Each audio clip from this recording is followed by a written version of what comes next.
Assalamualaikum warahmatullahi wabarakatuh.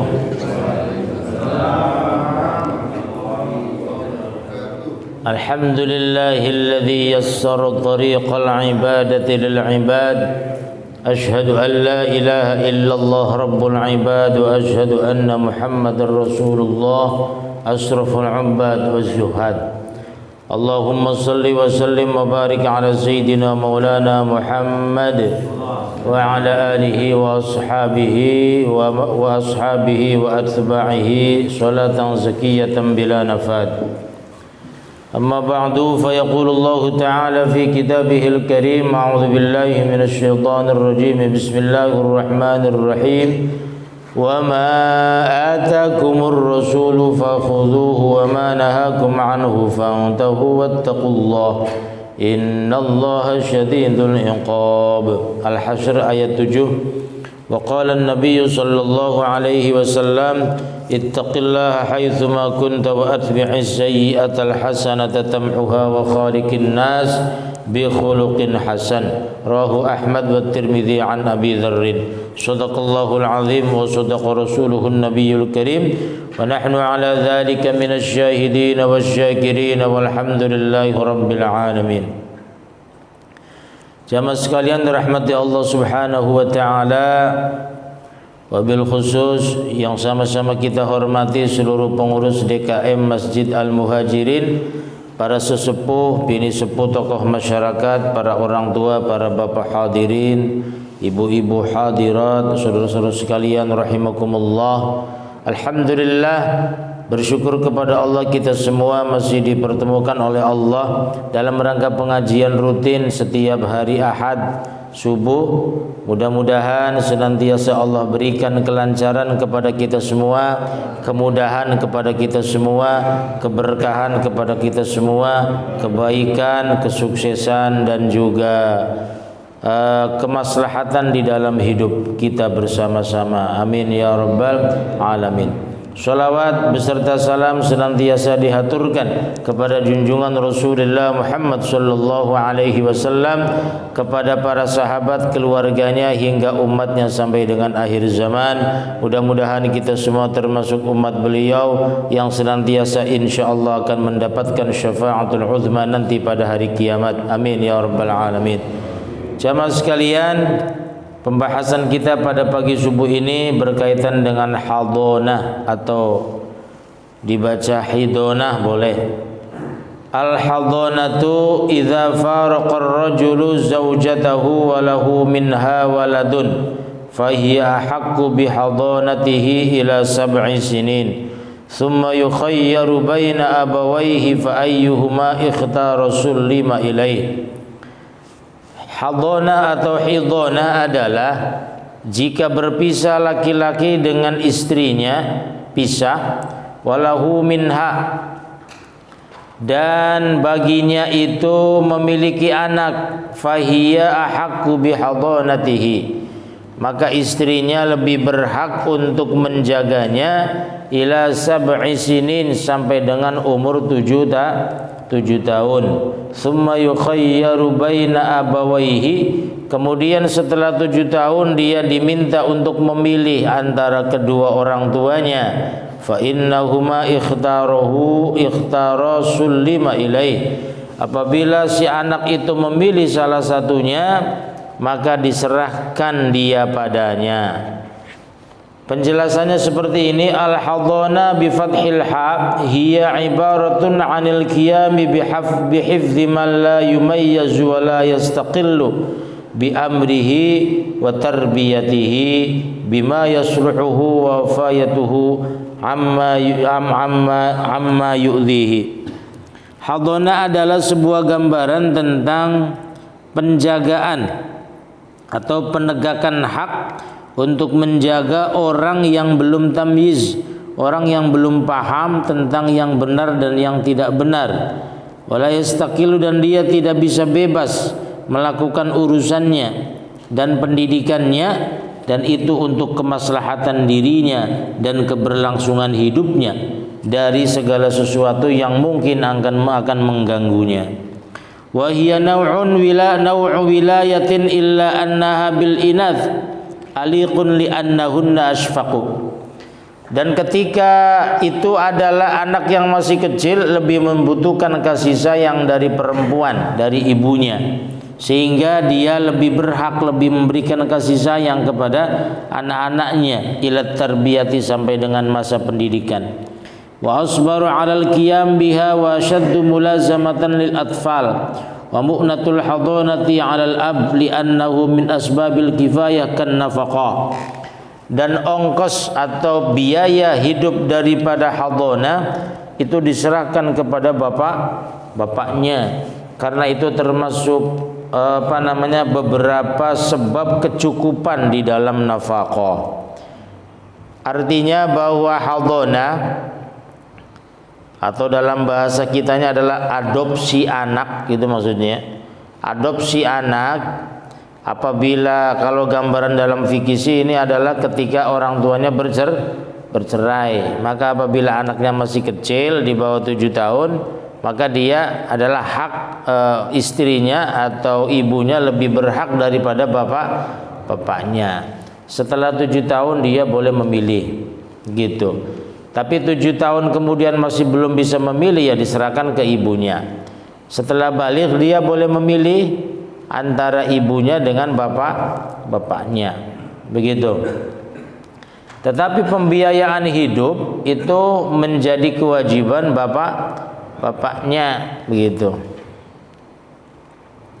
Pembiayaan hidup menjadi kewajiban bapaknya. Anna Rasulullah sallallahu alaihi wasallam ja'atuhum ra'atun faqalat ya Rasulullah inna ibni hadza kana batni lahu wi'aan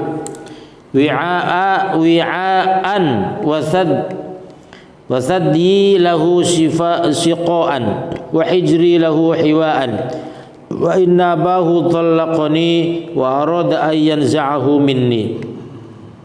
Faqala laha Rasulullah sallallahu alaihi wasallam anti ahaqqu bihi ma lam tankihi. Sesungguhnya Rasulullah SAW didatangi seorang wanita, yang wanita itu berkata, ya Rasulullah, inna ibni hadza kana batni, sungguhnya anakku ada dalam kandunganku. Dia lahu wi'a, butuh perlindungan, dan juga butuh air susu, butuh minuman, butuh tempat tinggal, hijri, kamar, juga butuh segala sesuatu kehidupan. Tetapi abahu, bapaknya, telah menceraikanku, kata wanita itu. Wa arada ayyan za'ahu minni, dan dia menginginkan seketika lahir itu akan mencabut hak-hakku terhadap anak itu. Faqala laha Rasulullah SAW, lalu Rasul bersabda, anti ahaqqu bihi, engkau lebih berhak untuk menjaganya. Malam tangkihi, selagi kamu belum menikah. Jadi sebelum menikah lagi ya lebih berhak. Artinya kalau dia menikah lagi berarti ya boleh pilih antara dirinya dengan bapaknya si anak-anak. Nah, hidonah atau hadonah asal hukum adalah merupakan adopsi anak, hak pemeliharaan anak ketika kedua orang tuanya bercerai. Lalu kemudian berkembang hukum. Di sini dikatakan bahwa bagaimana apabila orang tuanya meninggal dunia, gitu maksudnya, begitu. Nanti kemudian dia, anak-anaknya itu diserahkan kepada orang-orang yang mau melakukan adopsi. Nah, sekarang syaraitul hadhanah sab'atun. Syarat daripada terjadinya hadhanah atau adopsi anak itu ada 7. Orang yang mengadopsi al-aqlu, berakal. Jadi bukan orang gila. Wal hurriyatu, dan dia bebas merdeka, independensi, tidak ada tekanan dari siapapun. Kemudian waddinu, berkaitan dengan agama. Nah ini orang yang mengadopsi anak yang dari keluarga muslim, maka sebaiknya lah diserahkan kepada orang yang beragama Islam. Tapi sementara ini luar biasa di dalam kehidupan kita bermasyarakat. Hadonah ini hampir saja menjadi hilang dalam pembelajaran. Seakan-akan hadonah itu bukan sebuah hal yang luar biasa dalam kehidupan manusia, padahal itu yang luar biasa itu. Luar biasa itu maksudnya pahalanya luar biasa. Wal iffatu, dan orang yang hadonah itu yang mampu menjaga. Wal amanatu, dan amanat, menjaga amanat. Wal khulu min zaujin wal iqamah. Kemudian dia memiliki kekuatan secara ekonomi begitu. Fa in ikhtalla syartun saqatat. Apabila tidak ada salah satunya ya maka gugur. Nah, itu. Jadi pertama berakal, yang kedua adalah hurriyah, bebas merdeka atau independensi. Kemudian agamanya begitu. Karena penting berkaitan dengan hadis kullu mauludin yuladu 'alal fitrah fa abawahu ayyuhawidanihi aw yunassiranihi aw yumajjisani. Kan begitu. Setiap anak yang dilahirkan itu dalam keadaan Islam, fitrah, suci. Lalu kedua orang tuanya nanti apakah dia menjadi Yahudi, Nasrani atau Majusi. Maka di dalam persoalan ini seringkali terabaikan oleh kita umat Islam. Kita kadang membiarkan, terutama yang mampu nih maksudnya ya, yang mampu membiayai hidup seorang anak. Kalau di non muslim itu luar biasa Pak. Adopsi anak itu mereka ada programnya. Iya, seperti Nasrani itu di gereja itu ada program mengadopsi anak. Di kita di masjid nggak ada satupun. Kadang santunan anak yatim juga kadang-kadang. Setahun sekali, kadang bulan Muharram doang, begitu maksudnya. Kalau di Kristen itu ada Pak, program adopsi anak tuh ada. Jadi mengadopsi anak dari kecil, dari bayi. Mereka sampai mencari kadang dari rumah sakit yang ditinggalkan oleh orang tuanya, diadopsi oleh dirinya. Ya otomatis berada di bawah naungan agamanya, kan begitu sampai dewasa. Dan ini kita umat Islam lengah dalam hal ini. Bukan hanya lengah, mungkin bisa jadi ya ini satu kehancuran generasi, kan begitu. Generasi yang akan datang apabila dibiarkan saja, dan itu bukan kesalahan mereka karena itu program mereka. Justru kesalahan kita, begitu maksudnya. Kesalahan kita sendiri yang apa? Pelit, kan begitu. Kita pelit untuk menjaga, memelihara, mengeluarkan biaya terhadap generasi-generasi muslim. Itu masalahnya. Coba kalau misalnya kita gaji per bulan, ya ada yang 15 juta, ya punya istri satu, lebih baik dia nambah istri daripada ngadopsi anak. Nah itu, dan itu seringkali terjadi. Nah itu. Jadi dalam hal ini ya mari kesempatan apabila generasi Islam supaya tidak terputus, tidak hancur, ya jaga mereka, pelihara mereka, adopsi mereka. Karena salah satu syarat adopsi atau hadonah itu adalah tentang agama, begitu. Hal-hal lain itu bisa mengikuti saya pikir, ya kan? Kayak mampu menjaga amal itu sebuah kewajiban Pak, begitu. Jangan kemudian sekarang itu luar biasa banyak sekali itu lembaganya lembaga yatim piatu, tapi kadang anaknya disuruh bekerja mencari apa? Mencari keuntungan di jalan-jalan, dan itu banyak sekali yang kayak begitu Pak. Dan itu dilakukan oleh umat Islam. Lalu kita menyalahkan umat lain, padahal umat lain itu justru baik. mengadopsi mereka, ngasih makan mereka. Yang mereka butuhkan itu makanan, kan begitu, tempat tinggal, kelayakan hidup, pendidikan dan sebagainya. Bukan koar-koar tentang pembelaan Islam, bukan. Justru ini persoalannya bagi kita. Dan memang benar ayat Quran, ara'aital ladzi yukadzibu bid-din fadzalikal ladzi yad'ul yatim wala yahuddu ala tu'amil miskin. Kita jarang ngasih makan kepada fakir miskin, kita jarang mengadopsi anak yatim, kan begitu. Saya yakin di antara kita mungkin memiliki kekayaan lebih, kan begitu. Kekayaan lebih, gaji berlimpah, kehidupan juga enak. Mobil kadang sampai 2, 3, 4 gitu maksudnya. Dan itu mewah semua, walaupun dapat utang, kan begitu. Tapi mereka lebih baik ngutang mobil yang terbaru daripada ngadopsi anak. Atau kalau tidak mau ngadopsi, kita membiayai kehidupan anak, kan begitu. Kamu saya jamin kehidupanmu untuk supaya bisa menjalani kehidupan sebagaimana pada umumnya anak-anak. Minimal dibiayai secara pendidikan, kan begitu. Bahkan kadang luar biasa, lembaga negara seperti sekolah-sekolah negeri itu kan lembaga negara itu. Mereka dibiayai oleh negara. Kadang justru menolak atau tidak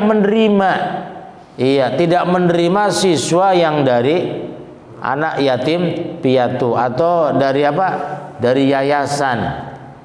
Saya masih ingat betul ada seorang kepala sekolah, dan itu nyata-nyata dia. Jadi dia cuma terima pendaftaran doang, setelah itu dia dicoret dari kelulusan. Nah, ini kan termasuk, dan kita membiarkan begitu saja karena ini nanti nggak mampu bayar, katanya begitu. Nah ini, dan ini nyata loh. Padahal sekolah itu adalah dibiayai oleh negara, dikasih gedung. Ini bukan kesalahan pemerintah. Pemerintah sudah melakukan sedemikian rupa tentang memformat pendidikan seperti yang diharapkan dalam undang-undang. Tetapi kita pelaksana terdepan, kepala sekolah, guru dan sebagainya, tidak memberikan kesempatan kepada mereka yang memiliki kelemahan dari bidang ekonomi. Fakir miskin kadang sekolahnya ya asal-asalan karena dia tidak punya biaya. Nah ini masalahnya. Maka dalam hal ini, ya ini berkaitan dengan Hadonah ini luar biasa pengaruhnya bagi pembinaan generasi Islam. Dan ini bahaya kalau dibiarkan. Jadi tidak ada pembelaan Islam pada diri kita sebenarnya tentang Hadonah ini. Kalau kita tidak mau mengadopsi, memberikan hak hidup, memberikan kelayakan hidup kepada fakir miskin, kepada orang-orang ya diantara adalah yatim piatu atau anak-anak yatim. Yang jadi masalah kadang dia yatim piatu singgah, tetapi korban cerai, kan begitu. Ini lebih berbahaya lagi, kelihatannya ada tapi kehidupannya morat marit karena egoisme daripada kedua orang tuanya. Anak kecil yang korban. Nah ini bahaya bagi kita.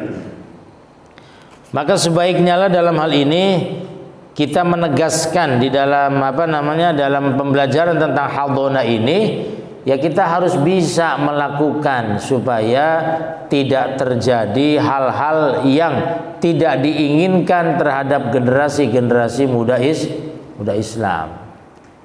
Artinya bagi kita bahwa penting untuk menegakkan Hadonah ini agar supaya ya generasi muda Islam kita itu terbina, tidak terbengkalai, kan begitu.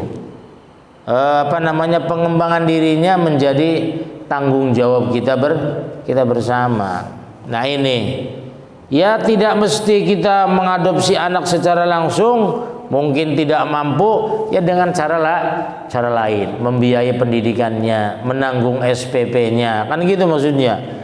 Jadi kadang kita punya tanggung jawab, misalnya nih kayak lembaga yayasan yatim piatu, tapi kadang kita bisnis di dalamnya. Nah ini yang jadi masalah.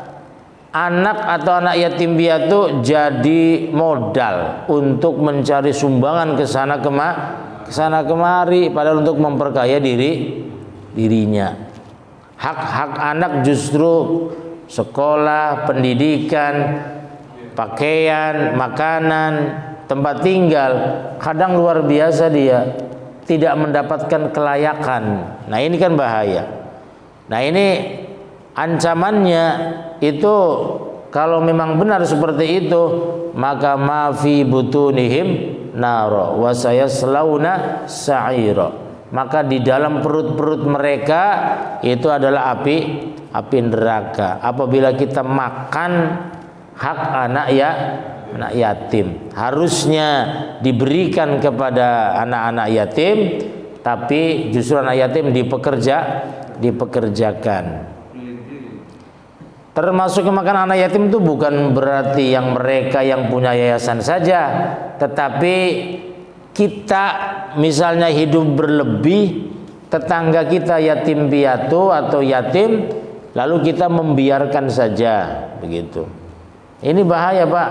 Maka itu termasuk kita memakan makanan anak yatim, tidak menyerahkannya begitu. Anak yatim kekurangan hidupnya, kita justru membiarkannya. Maka banyak terjadi kemudian ketika sudah dewasa, dia berkeluarga, dia mengikuti agama orang tua asuhnya, dan itu banyak terjadi, Pak, begitu. Banyak terjadi. Jadi dulunya dia Islam dari keluarga Muslim, kemudian keluarganya bercerai atau keluarganya salah satunya meninggal, tidak punya kekayaan atau tidak punya harta benda untuk menjaga anaknya diadopsi oleh orang-orang non muslim, lalu dia mengikuti agama orang tua asuhnya. Jadi yang salah siapa? Bukan salah mereka, itu program mereka, tapi salah kita yang tidak ikut andil untuk bertanggung jawab, untuk peduli terhadap pendidikan generasi muda Islam. Jadi jangan menyalahkan mereka, justru kita yang salah, yang membiarkan. Kadang kita makanya banyak sindiran sekarang. Masjid mentereng luar biasa, sementara kehidupan sekitarnya orang-orang miskin semua. Bukan tidak boleh membuat masjid mentereng, megah dan sebagainya, tetapi kehidupan keberlangsungan hidup umat Islam terutama itu harusnya menjadi prioritas utama, supaya ini yang dimaksud daripada pembelaan kita terhadap agama pada hakikatnya. Bukan membuat masjid di mana-mana, itu bukan program Nabi itu. Cukup Nabi membangun masjid waktu itu cuma 2, kan gitu. Masjidil Haram dengan Masjid Nabawi, dan itu tempatnya berjauhan, Pak, gitu maksudnya. Tempatnya berjauhan. Sekitar 400 kilo, kan begitu. Nah itu artinya bagi kita bahwa kalau kita melihat pandangan hidup Nabi, jelas Nabi membela hak-hak daripada fakir miskin, anak-anak yatim. Artinya bagi kita mulai sekarang harus berpikir ulang, kan gitu maksudnya. Kadang kita luar biasa lebih baik membuat megah rumah kita sendiri daripada kita membantu anak yatim. Bahkan kadang keponakannya membutuhkan biaya, dia tidak peduli sama sekali. Kamu kan punya bapak, punya ibu, katanya begitu. Tapi kebetulan dalam keadaan miskin, dalam keadaan sakit-sakitan bapak ibunya, dan itu keponakan kita sendiri kadang. Nah ini bahaya bagi kita. Kalau kita membiarkan saja, kita nanti akan ditanyakan oleh Allah Subhanahu wa ta'ala. Bisa jadi nanti kita termasuk ma fi butunihim naro, sesuatu yang di dalam perut-perut mereka adalah api neraka. Wa sayaslawna sa'ira, tempatnya mereka akan ditempatkan ke dalam neraka sa'ir. Nah ini, maka dari itu ya mari bersama-sama kita peduli kepada lingkungan. Kalau kita tidak bisa peduli kepada lingkungan secara luas, ya peduli lingkungan secara keluarga. Jangan sampai keluarga kita terlantar. Keluarga tuh bukan anak istri doang, Pak. Apabila kita berlebih, kita diperintahkan oleh agama untuk menyantuni keluarga kita yang lain, kakak adik kita. Masa begitu harus diajarkan? Mungkin kan secara nepotisme mereka sudah punya perasaan untuk membela keluarga. Membela keluarga tuh bukan dengan misalnya apabila ada yang mengancam kemudian kita membelanya, bukan. Tidak hanya itu maksudnya. Pembelaan kepada mereka adalah pembelaan kepada pendidikannya, hak hidupnya, keberlangsungan hidupnya. Kadang luar biasa kita nyumbang, misalnya sering saya contohkan, nyumbang masjid, nyumbang yayasan itu besar, diumumkan dan sebagainya, tapi keluarganya sendiri, maksudnya ponakan-ponakannya atau kakak adiknya yang kekurangan untuk makan saja mengais keuntungan luar biasa sampai ngemis kan begitu, sampai berbohong kan begitu. Berbohong diantaranya salah satunya ketika jualan berbohong supaya apa? Supaya mendapatkan keuntungan gitu maksudnya, padahal keluarganya adalah orang kaya. Ini naif gitu maksudnya. Model kehidupan ini sangat naif, bertolak belakang dengan kehidupan yang islami. Dan itu bertolak belakang juga dengan kehidupan Nabi.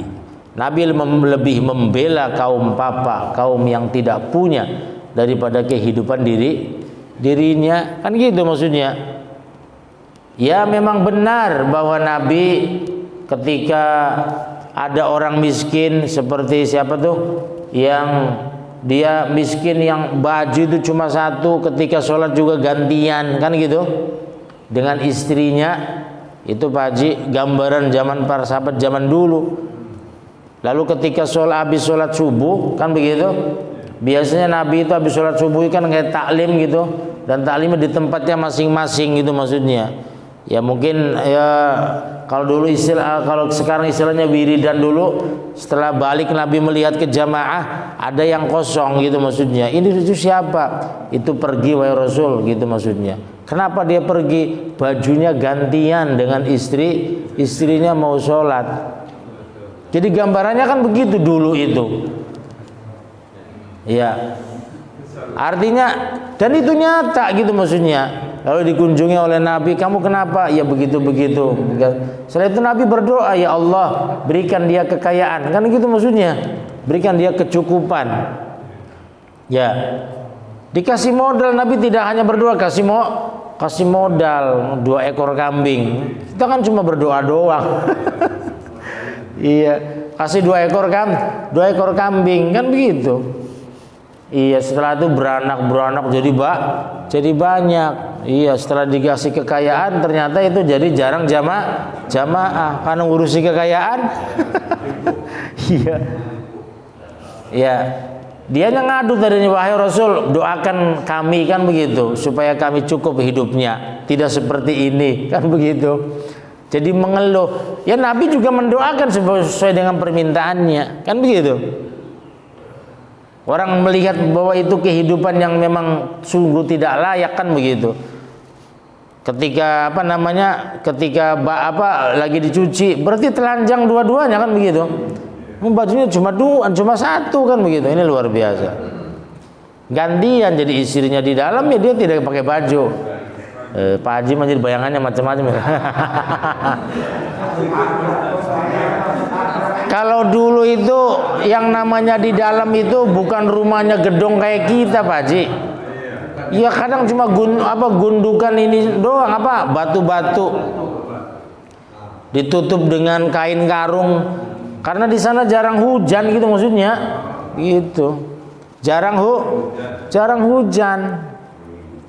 Makanya kehidupannya seperti itu modelnya, dan itu nyata gitu maksudnya, bukan rekayasa, bukan rekayasa hadis cerita tentang untuk supaya ada iba terhadap ajaran Islam, bukan. Itu kehidupan nyata zaman dulu. Ya zaman sekarang sih luar biasa, sudah makmurnya luar biasa. Yang dikatakan yatim orang yang tidak punya aja, kalau rumahnya kadang rumah aja itu pasti punya. Kadang orang yang minta-minta itu rumahnya gedong. Itu maksudnya itu luar biasa itu kadang. Dan itu banyak cerita itu kadang. Dia pengemis tapi apa? Rumahnya iya lantai 2. Ini luar biasa. Iya. Nah itu artinya tentang hadona ini ya mari kita minimal peduli terhadap orang-orang yang membutuhkan. Karena khawatir justru agama lain lebih hebat programnya daripada kita umat Islam. Sebenarnya ada program hadona ini dalam Islam. Kepedulian atau hak adopsi atau hak asuh bagi anak yatim diatur sedemikian rupa, kan gitu maksudnya. Tapi justru kadang kita tidak mau melaksanakannya. Bahkan ajaran itu atau konsep ini hampir hilang, hampir tidak pernah dibacakan dalam pengajian-pengajian, kan gitu. Jarang yang membacakan tentang hadona, bagaimana hadona bisa dilaksanakan dan sebagainya. Kadang justru kita mengaitkan itu dengan dengan timbal balik kehidupan. Kadang kita justru juga ini naif juga, kadang seorang orang tua yang membiayai anak lalu berharap anaknya itu membalas kebaikan dirinya. Kadang kita kan begitu, menyekolahkan anak setinggi-tingginya gitu maksudnya. Lalu nanti 10 tahun yang akan datang dia mendapatkan keuntungan kiriman dari anaknya, padahal dulu itu membiayai anak itu kewajiban orang tua. Kalau anaknya itu membalasnya, ya berarti termasuk anak soleh, kan begitu. Jadi kita tidak boleh berharap balasan dari anak. Ingat ini, kadang kita merasa seperti itu. Itu pasti itu kadang seperti itu. Orang tua yang membiayai anak kadang berharap kebaikan dari anak nanti di masa tua, di masa pensiun, Pak Haji. Di masa pensiun biasanya kita pengen balasan dari anak, kiriman dari anak dan sebagainya. Padahal itu kewajiban dirinya terhadap anak. Lalu kewajiban anak bukan kewajiban membalas, kewajiban berbuat baik, kan sama gitu maksudnya. Maka maksud saya ikhlaskan ketika kita membiayai hidup anak. Ikhlaskan. Jangan berharap balasan dari anak, berharap balasan dari Allah. Itu tanggung jawab kita, menyekolahkan anak setinggi-tingginya. Persoalan dia nanti ingat atau tidak itu persoalan dia. Kita sudah lepas kewajibannya. Karena dulu kan dalam kisah itu ada, cuma kisah-kisah sufi ini.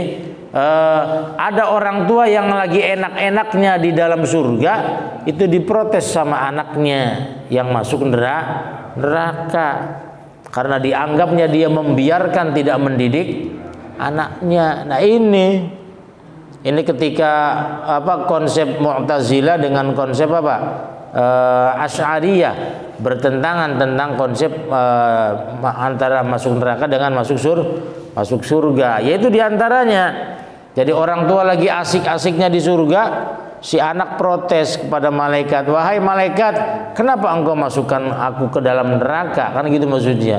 Lah karena kamu selalu berbuat maksiat. Saya seperti itu karena tidak pernah dididik sama orang tua. Nah itu. Orang tuamu siapa? Pak Haji Tabiin. Gitu misalnya. Lagi enak-enaknya di surga, dipanggil kan gitu. Iya, dipanggil. Apakah kamu benar tidak mendidik anakmu? Kan begitu. Kata Haji Tabiinnya, orang saya sudah mendidik dia, dititipkan ke lembaga, kan gitu maksudnya. Tapi kok bisa begini? Lembaganya dipanggil pimpinannya, kan begitu. Nah ini tidak sembarangan itu, yang kepala lembaga, yang kepala sekolah dan sebagainya dipanggil nanti itu. Kamu bagaimana mendidik? Ya, saya sudah menyerahkan kepada guru-guru saya, kepada guru-guru kan begitu. Terus guru-gurunya dipanggil, panggil guru-gurunya. Orang dia tidak pernah ngasih gaji lebih kepada kita karena begitu. Kalau ada sumbangan ditilep sendiri baik itu misalnya. Lah nanti ditanyakan itu, kan gitu. Jadi saling berkait. Dan itu hisab, model hisab itu seperti itu, Pak. Nanti seperti itu. Gambaran seperti itu. Terus ditelusuri sampai kemudian lepas bahwa dia ini tanggung jawab kamu sendiri sebagai pribadi. Nah itu. Maka nanti kita nanti di hadapan Allah dihisab apabila di sekeliling kita ada anak-anak yatim, ada orang-orang fakir miskin, dan kita membiarkan saja, dan fakir miskin anak yatim piatu itu tidak ridho, wah bahaya, kan begitu. Tidak ridho itu tidak menuntut. Nah kalau menuntut bagaimana? Kan begitu. Saya dilahirkan sudah yatim wahai malaikat, kan begitu. Dalam keadaan seperti itu mencari kehidupan dan sebagainya, terjerumuslah kepada kehidupan maksiat, kan begitu, sampai dewasa dan sebagainya. Nah itu awalnya berarti ada orang yang membiarkan, dan itu nanti artinya masa-masa pendidikan dia tidak mendapatkannya sehingga dia tersesat. Jadi tersesatnya mereka karena kita membiarkan pendidikan atau melalaikan pendidikan mereka. Kalau dalam perbuatan maksiat di kemudian hari, itu mungkin tanggung jawab dia. Jadi tetap disiksa Pak Haji.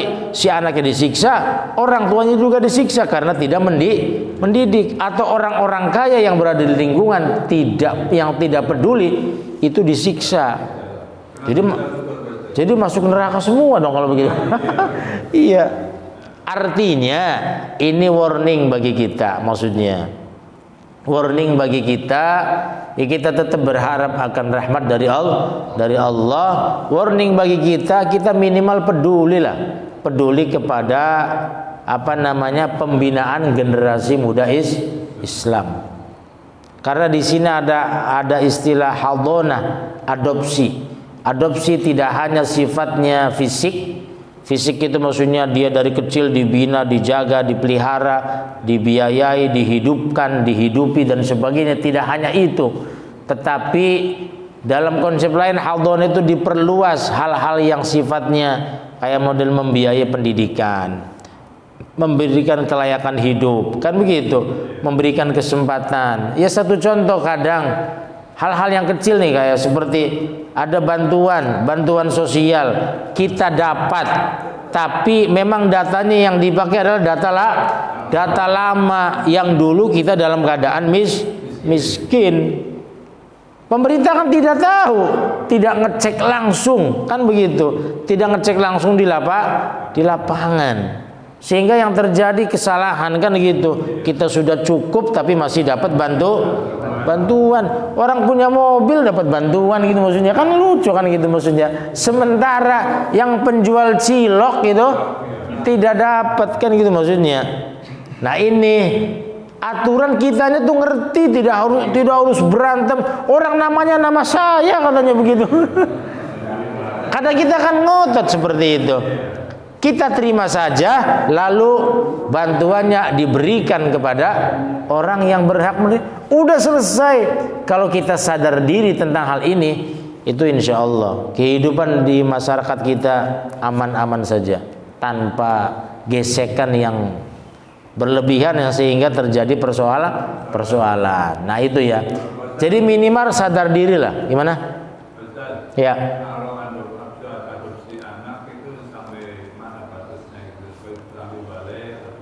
Ya, ya kalau dalam dalam makalah yang ada di sini sih sampai balik, sampai dia ya berarti sekitar umur 15 ya. Ya 15 lah. Atau misalnya mau lebih sampai dia pendidikan tinggi nggak apa-apa gitu maksudnya. Sampai bisa mandiri. Nah bahasa sederhananya ya. Ya kalau umur 30 tahun nggak bisa mandiri ya keterlaluan kan gitu.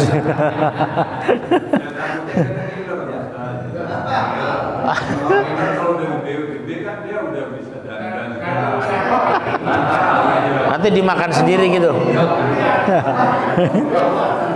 Jadi begini, memang asal hukum yang namanya haldona itu atau adopsi anak itu dari kecil Pak Haji, dari kecil sejak bayi, sejak masih disusui, maka dia menjadi anak susu Pak Haji.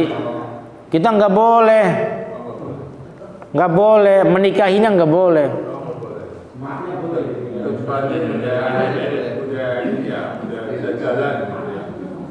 Iya, artinya gini, maksudnya bahwa asal adopsi itu sebenarnya memang dari kecil gitu. Sejak kecil, sejak bayi ya, bayi merah lah ibaratnya begitu.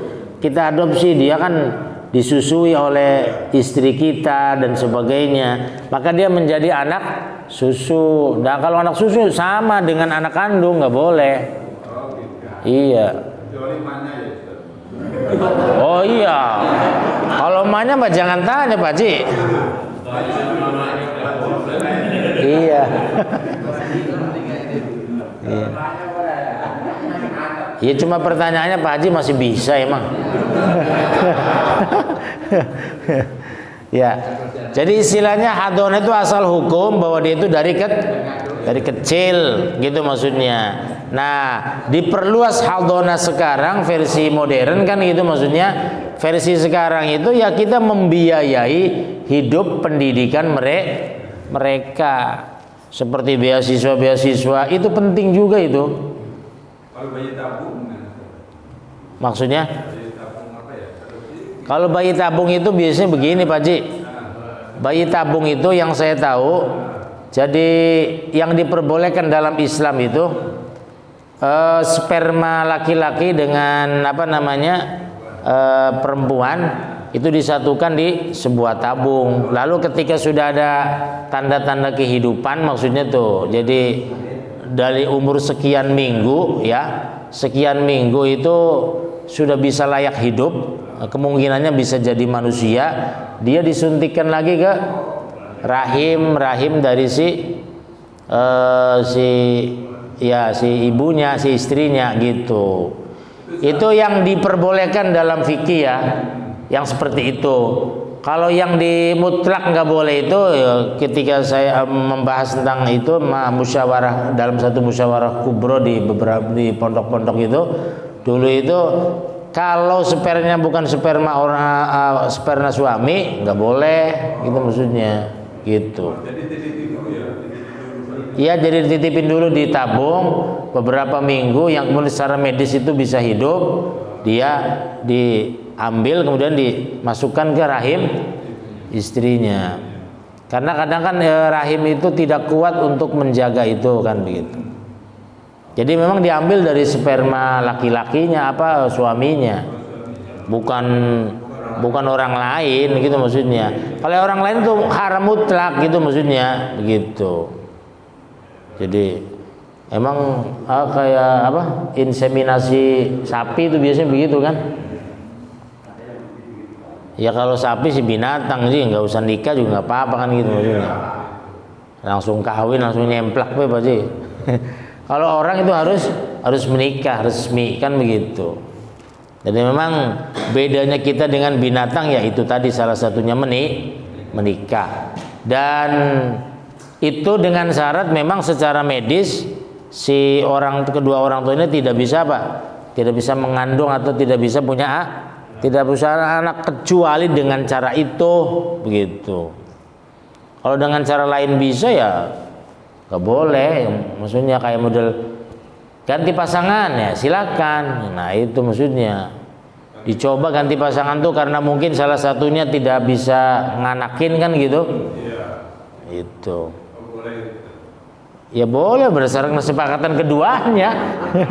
Kalau keduanya nggak ridho ya jangan kan begitu maksudnya begitu. Mengharap ya. Ya. Nggak boleh dilarang dulu maksudnya ya. Langsung jadi. Artinya mungkin ya kita coba-coba dulu lah gitu. Lalu nanti kita sama RT gitu. Yang nggak boleh coba-coba lah.